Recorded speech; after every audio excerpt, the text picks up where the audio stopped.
Nah kalau misalnya kasus sebutlah bunuh diri satu keluarga itu sebatas dilakukan oleh orang-orang dewasa, ya walaupun itu menyedihkan, walaupun itu menakutkan, tapi saya tidak terlalu terganggu, Mas. Karena tuh mereka udah dewasa lah. Artinya dia bisa mempunyai putusan sendiri. Iya dong. Dia udah dewasa, dia bikin keputusan. Ya katakanlah dia sendiri tanggung jawab. Tapi kenapa kasus yang di Jakarta Utara itu merisaukan, bahkan sedikit banyak membuat saya kesal. Karena sekian banyak pihak, bahkan maaf ini, teman-teman di lembaga penegakan hukum kok ya ikut-ikutan gitu. Pakai narasi bunuh diri satu keluarga. Satu keluarga bunuh diri bersama-sama. Saya terganggu.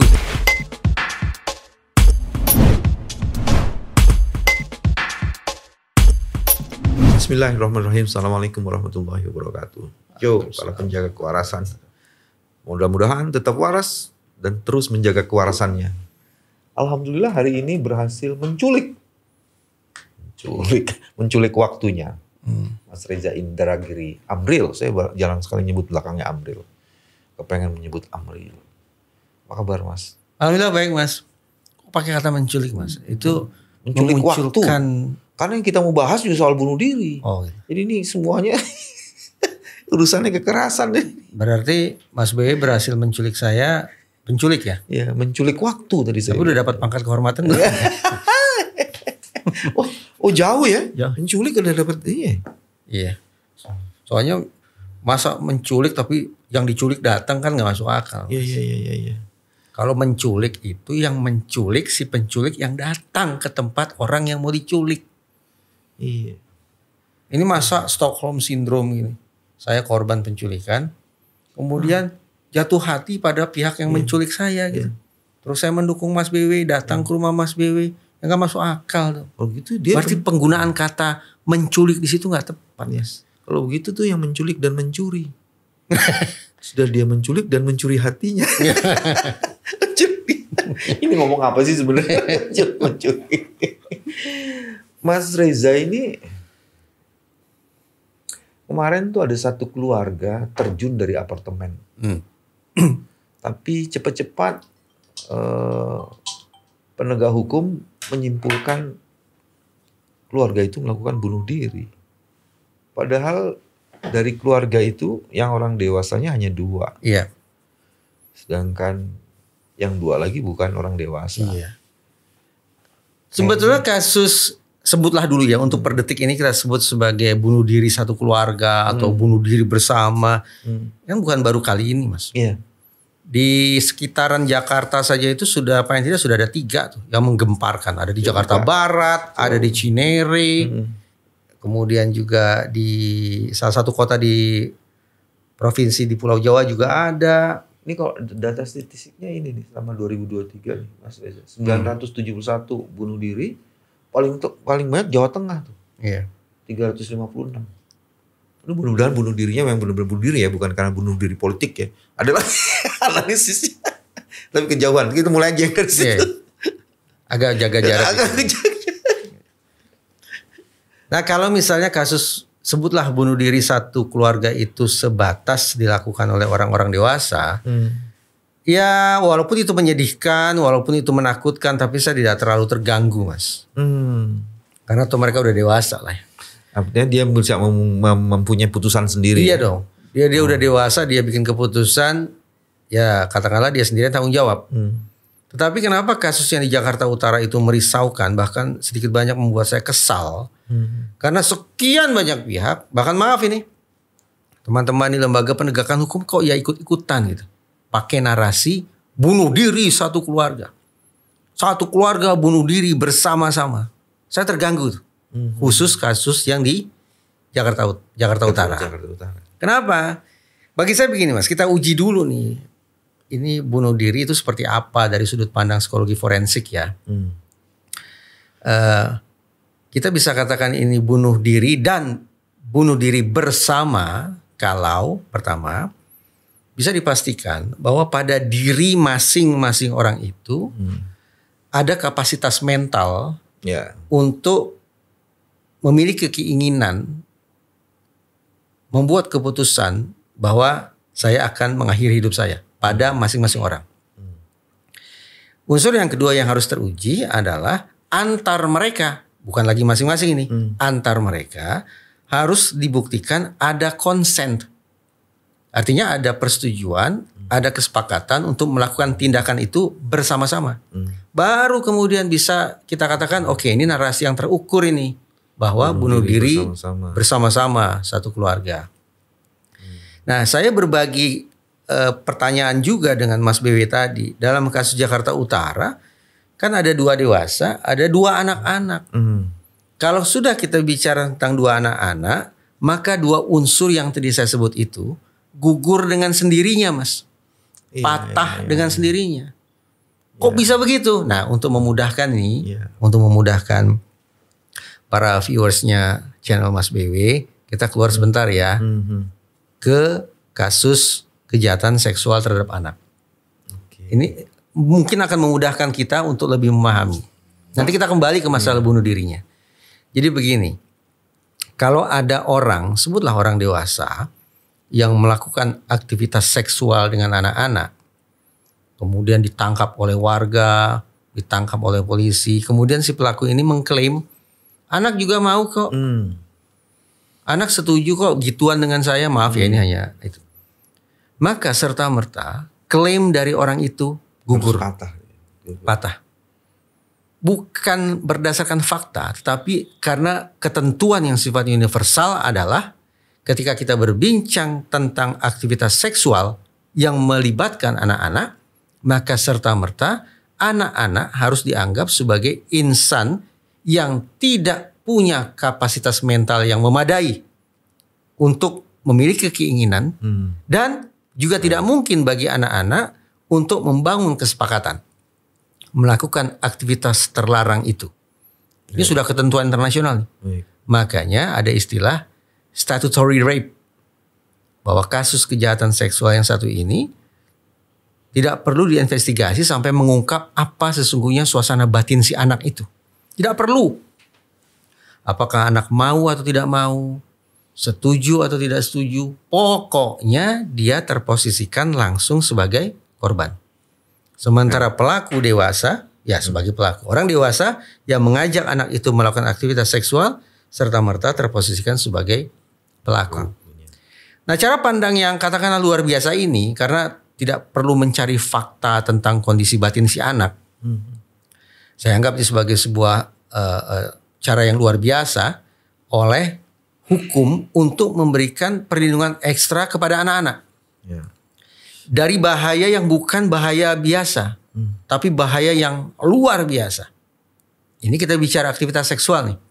Nah sekarang mari Mas Wewe kita bayangkan lompat dari gedung, minum racun, gantung diri atau sejenisnya itu berbahaya nggak? Berbahaya dong. Bikin mati kan. Tidak ada yang lebih berbahaya dari itu karena bisa berakibat pada kematian. Lebih-lebih lagi ketika ada anak-anak yang kemudian diketahui melompat dari atap apartemen, maka sudah cara kita berpikir, cara kita mencermati kedua anak itu harus berbeda dengan cara ketika kita berpikir tentang 2 orang dewasa yang juga ikut terjun bebas. Unsur konsennya hilang ya. Unsur konsennya serta-merta hilang. Sebagaimana kita juga diharuskan untuk berpikir bahwa anak-anak itu tidak mungkin punya keinginan untuk mengakhiri hidup mereka. Sebagaimana tidak mungkin anak-anak berkeinginan melakukan aktivitas seksual dengan orang dewasa. Nah, begitu. Di dalam kasus itu yang satu yang berbunuh diri ini, yang orang dewasanya mungkin bisa disebut bunuh diri. Ya, nah, yang 2 anaknya itu kemungkinan dia dibunuh. Poin bagus Mas Bebe. Lagi-lagi kita berbagi pemikiran yang sama. Alhasil, kalau otoritas kepolisian sejauh ini masih memasukkan peristiwa terjun bebas dari atap apartemen ini sebagai kasus bunuh diri, alias kasus tunggal, menurut saya tidak tepat. Dalam kasus ini menurut saya ada 2 kolom isian. Satu memang kasus bunuh diri ya, katakanlah bunuh diri. Praktis bukan masalah pidana kan. Tetapi terhadap 2 anak bagaimana? Karena sesaat lalu saya memandang dan kita harus sepakat bahwa 2 anak itu tidak mungkin punya keinginan dan tidak mungkin membangun kesepakatan. Maka ketika mereka terjun bebas sedemikian rupa, kita punya alasan untuk mengatakan mereka terjun karena dipaksa. Secara alami kedua anak ini tidak mau mati. Tapi ada pihak lain yang menginginkan anak ini mati. Lalu memaksakan langkah-langkah tertentu agar kedua anak ini mati. Ketika terjadi pertentangan kehendak semacam itu, yang satu mau mati, yang satu tidak mau mati, ini yang saya sebut sebagai pembunuhan terhadap anak. Jadi kolom isian yang kedua dari kasus atau peristiwa yang sama ini adalah kasus pembunuhan terhadap anak. Dengan modus memaksa anak melompat dari tempat tinggi. Oke. Kasus bunuh diri ini ternyata angka kuantitatifnya tuh sangat tinggi. Ya. Jadi kita cek, tapi juga saya nanti akan bertanya sama Mas Reza, pada Mas Reza. Bunuh diri di berbagai negara itu terjadi karena himpitan ekonomi. Salah satunya. Ya. Bagaimana dengan himpitan ekonomi yang tadinya dapat bansos dan sekarang harus membeli harga mahal?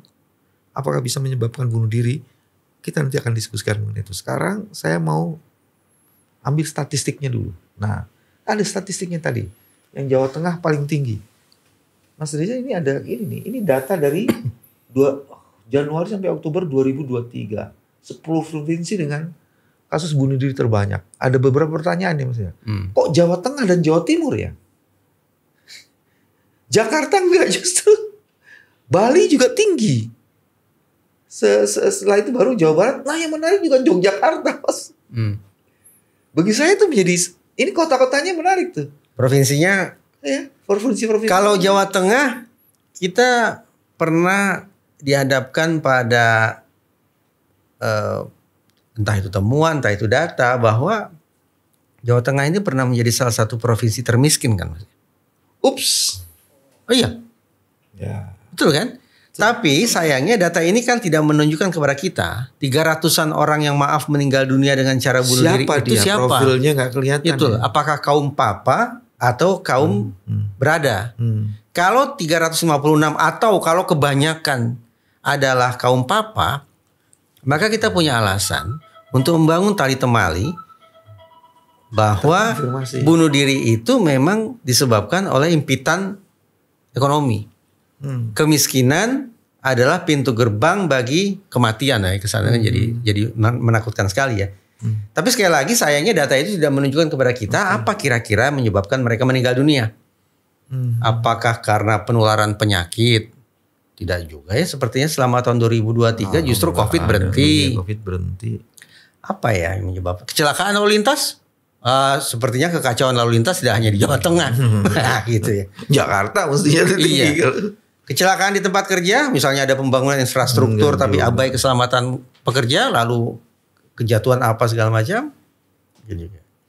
Saya kok hampir sampai pada, saya nggak bilang keyakinan ya. Ini kayaknya kemiskinan deh Mas. Kemiskinan kayaknya ya.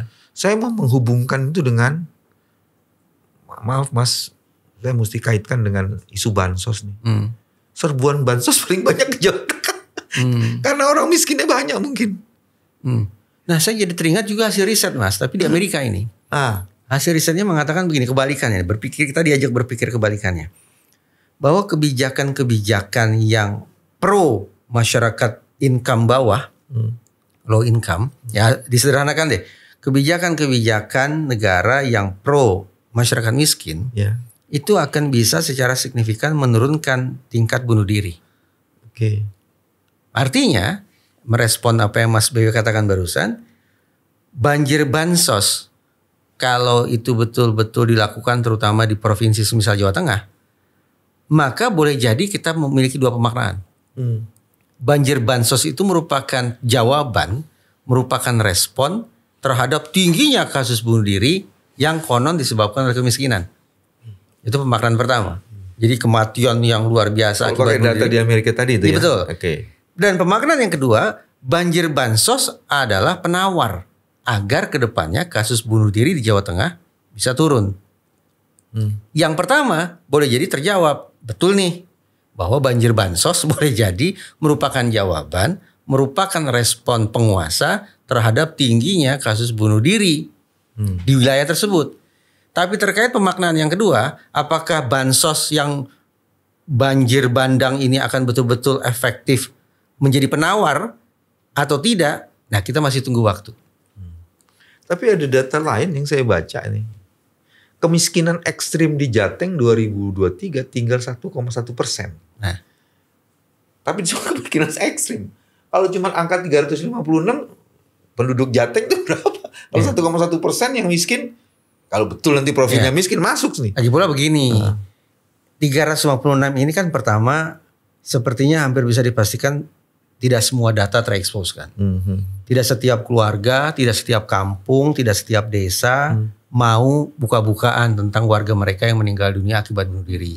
Karena sedikit banyak itu kan memunculkan kesedihan yang luar biasa berat, sekaligus mungkin ada penilaian-penilaian negatif loh, itu kampung-kampung yang dikenal sebagai tempat orang bunuh diri, misalnya seperti itu. Satu itu. Dan yang kedua, mari kita pandang bahwa bunuh diri merupakan puncak dari kegagalan seseorang mengatasi problematika hidupnya, Mas. Puncak, Mas. Personal ya itu ya. Iya. Artinya 356 itu yang sudah tak terobati, katakanlah demikian. Sementara yang merambat, yang menanjak keparahannya kan belum terdata, Mas. Nah, itu loh. Nah, yang merambat atau yang menanjak tingkat keparahan hidupnya pasti jumlahnya sangat besar kan? Pasti jumlahnya lebih dari 356. Pasti lebih dari itu. Nah, ini kan tidak terdeteksi, Mas. Betul. Karena saya tidak membayangkan negara punya sebuah mekanisme deteksi terhadap kesehatan atau gangguan kesehatan jiwa orang-orang kita. Beda kalau misalnya kita bicara COVID, kan sudah tuh sampel, sampel air liur lah segala sampel, swab segala macam. Tapi terhadap seberapa jauh masyarakat kita punya kesehatan jiwa, masalah kesehatan jiwa, sepertinya belum ada mekanisme deteksi untuk itu, Mas. Jadi jumlah orang yang kena ODGJ, orang dengan gangguan jiwa itu bisa sangat banyak sekali.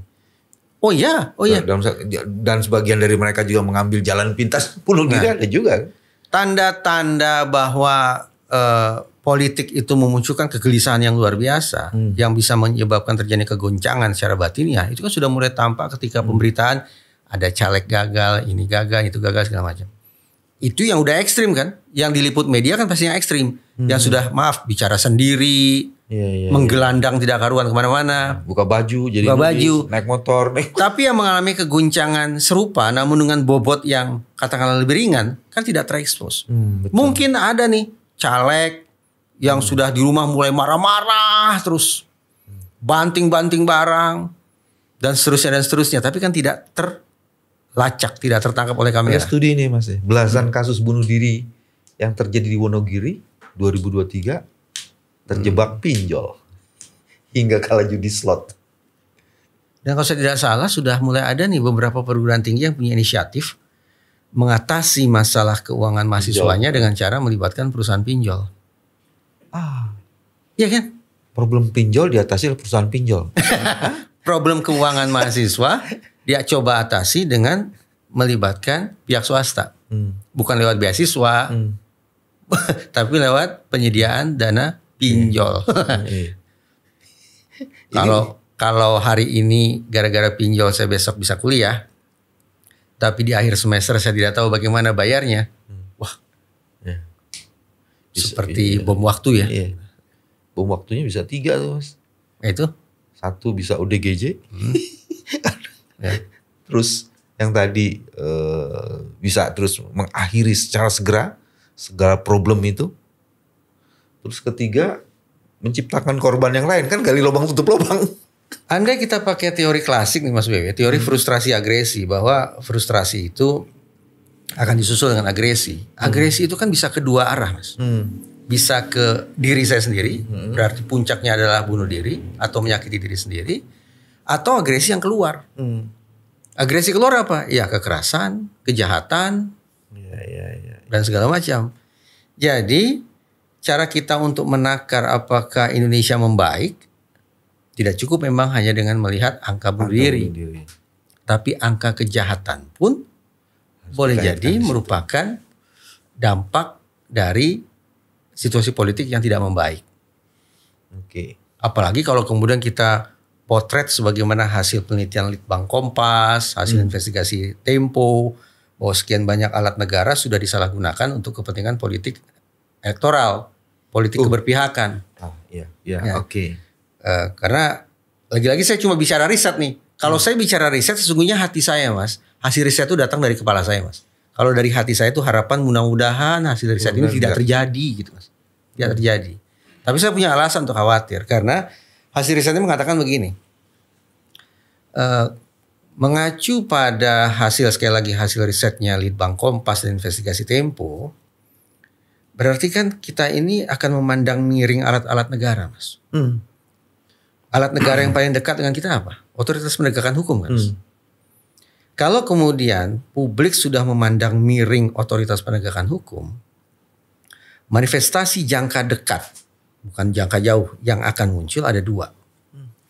Satu, keengganan untuk melapor. Oke. Unreported. Betul. Namanya akan banyak tuh ya.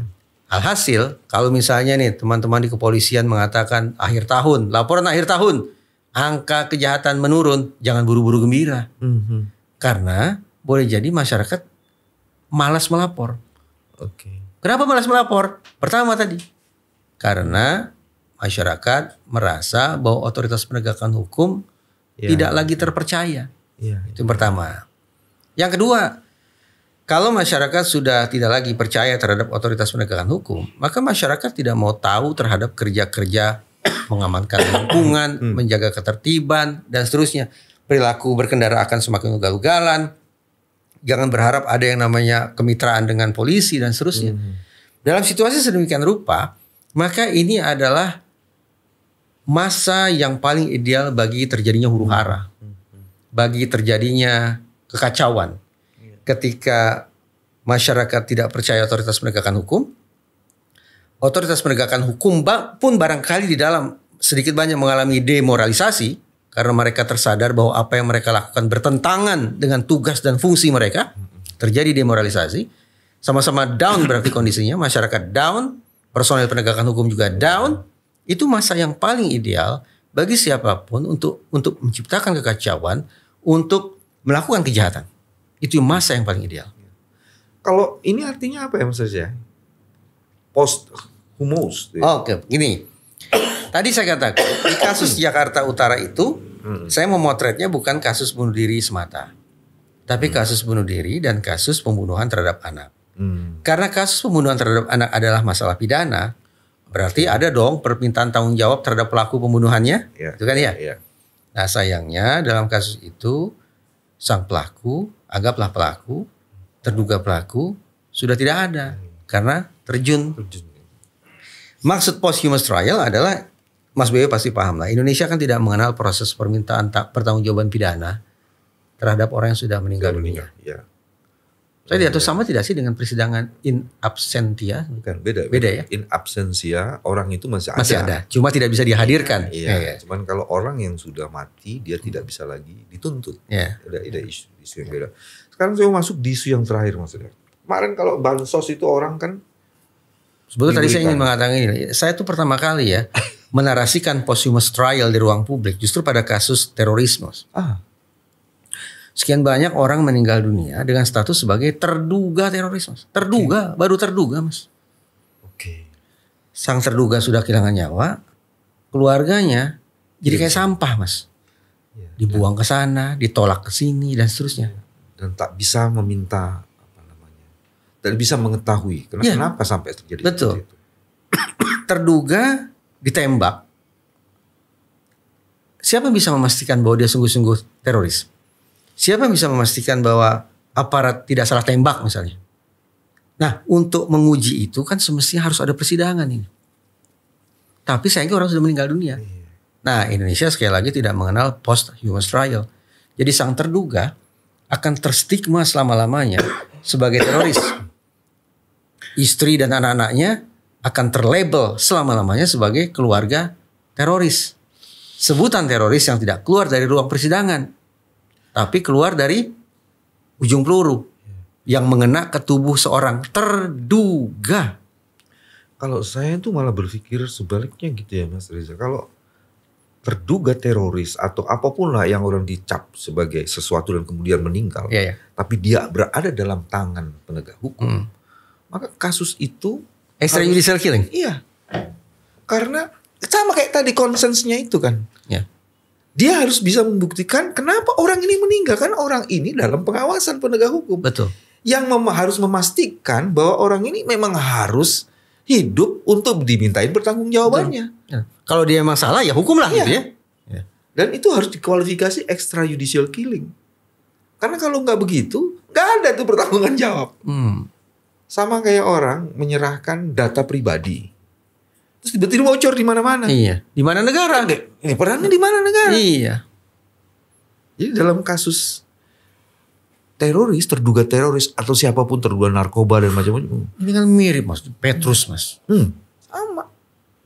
Bandit diambil, masukin karung, besok sudah ngambang di kali. Iya.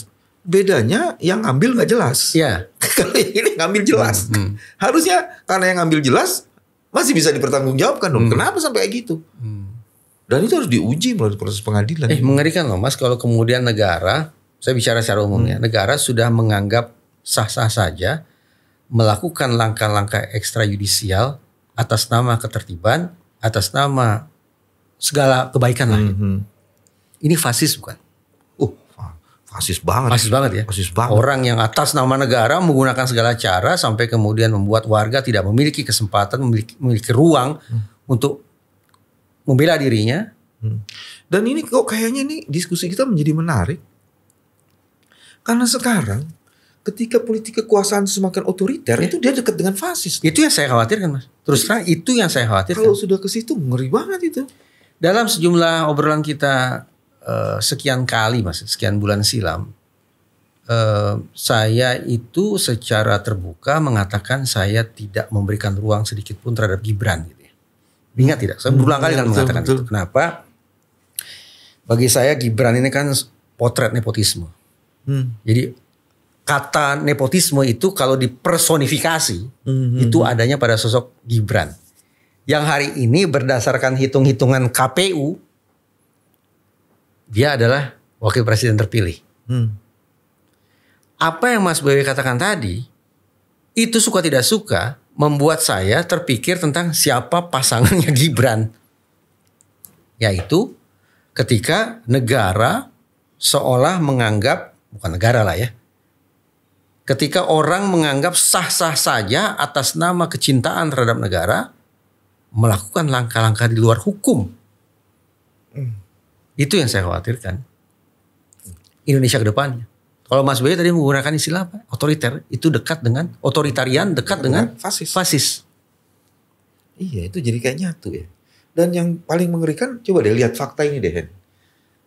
Sekarang itu ada orang-orang terdekat dari Pak Jokowi itu sudah mau dicalonkan.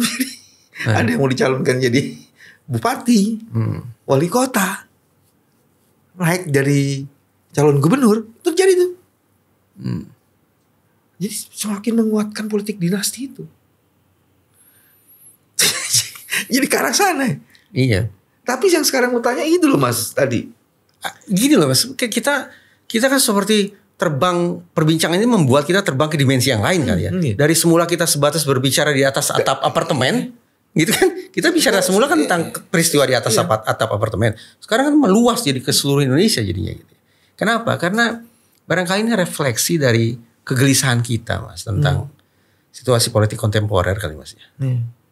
Kegelisahan ini berangkat dari kewarasan. Ya. Kalau nggak waras nggak gelisah. Ya. Jadi kalau hari ini ada orang yang tidak gelisah, kita harus suruh periksa dia masuk kualifikasi ODGJ apa enggak gitu. Jangan-jangan. Ini yang tadi saya mau tanya-tanya nih. Pemilu kemarin untuk mengendalikan orang-orang yang tidak punya pilihan lain dikasihlah imbalan melalui bansos.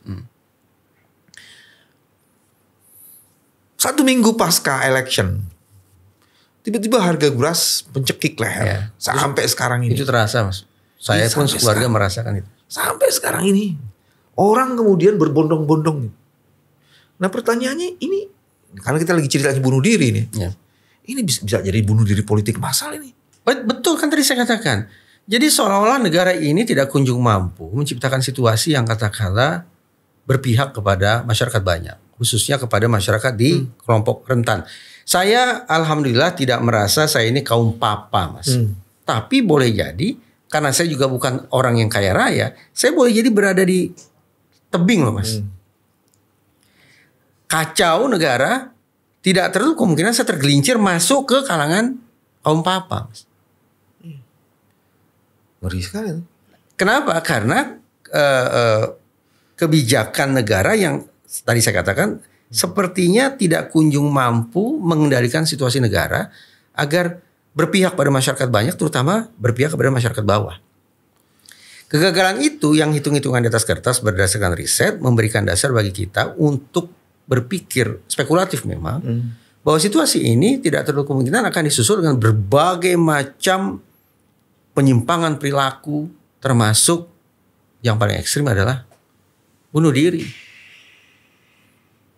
frustrasi, agresi. Kalaulah bukan kekacauan, huru hara dan segala macam, akhirnya melukai, menghabisi diri sendiri. Kita tidak sedang mengancam, tapi menjelaskan ada banyak potensi yang harus diantisipasi. Dan hanya dengan kewarasan kita bisa mengantisipasi. Teman-teman, ini channel kewarasan dan punggawanya adalah Reza. Sampai ketemu lagi. Terima kasih. Assalamualaikum warahmatullahi wabarakatuh. Waalaikumsalam.